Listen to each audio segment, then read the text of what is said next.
Sahabat masih belum memahami tentang hidden debt atau hutang tersembunyi yang dilakukan selama beberapa tahun ini yang diwanti-wanti oleh media kemarin itu? Artinya apa? Kita ulangi lagi nontonnya. Saksikan video tersebut. China has lent billions to governments around the world.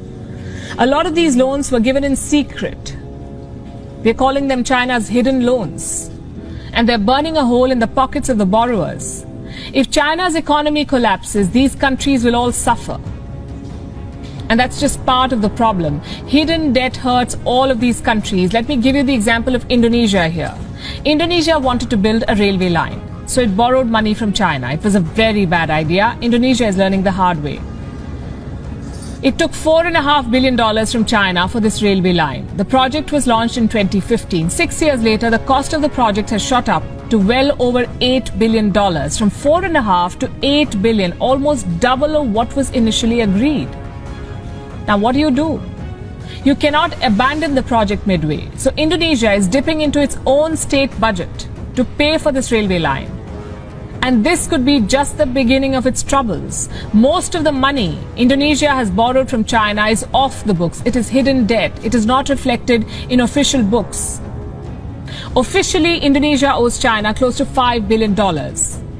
Unofficially, Indonesia reportedly owes China close to $23 billion. That's $18 billion of hidden debt. 78% of Indonesia's debt to China is hidden. Who took these loans? Indonesian government entities. And these are very risky borrowings. The loans were given without sovereign guarantees, meaning if the borrowers go bankrupt, the Indonesian government will face pressure to bail out. They will have to pay that money. It's a trap.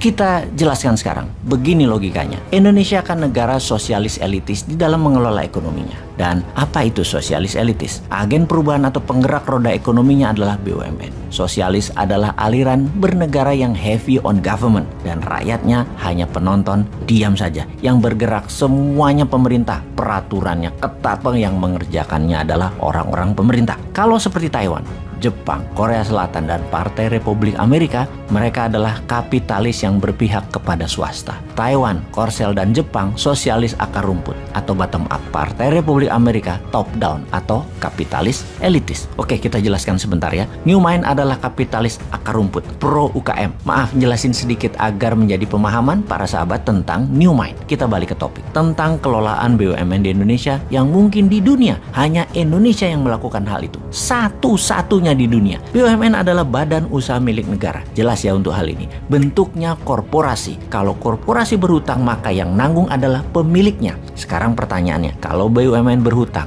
dan rugi, yang menanggung kerugiannya adalah korporasi itu sendiri, BUMN itu sendiri. Betul? Ya nggak begitu. BUMN itu kalau berhutang, kalau tidak bisa bayar, maka yang bayar adalah APBN. Namun dalam berhutang, dalam catatan APBN, hutang BUMN tidak tercatat sebagai hutang negara. Itu yang dimaksud dengan hidden debt oleh media India tersebut. Ketika misalnya Garuda bangkrut, Jiwasraya bangkrut, dan puluhan BUMN punya masalah cash flow, APBN lah yang injek, yang menambah modal, yang membayari tersebut alias rakyat. Begitu BUMN karya-karya yang menjadi bagian pembangunan infrastruktur, mengapa banyak yang bangkrut dan merugi? Jawabannya adalah karena over investment. Over investment itu terjadi karena memang tidak punya free cash. Punya aset, asetnya digadai, dijaminkan, proyeknya di markup. Proyek tersebut 110% uangnya adalah hutangan. Proyeknya bukan proyek produktif yang IRR-nya di bawah 7% udah balik modal. Panjang semua balik modalnya, di atas 20 tahun bahkan. Ya mati bunga lah. Pokoknya tidak akan terbayar bunganya saja. Bahkan bunganya pun tidak bisa terbayar. Jadi nombok. Dan apa yang terjadi? APBN bayarin lagi. Jadi proyek-proyek tadi asetnya dipegang oleh asing, yang ternyata oleh asing tadi aset tadi diteruskan ke biangnya atau pass-through. Atau aset kita itu dipegang Tiongkok, sama Tiongkok asetnya diterusin buat jadi underlying atau jaminan hutang mereka ke dolar ke negara lain. Itu yang disebut hidden debt atau hutang tersembunyi karena tidak nampak di state budget, di anggaran negara tidak nampak. Jadi kalau mau jujur,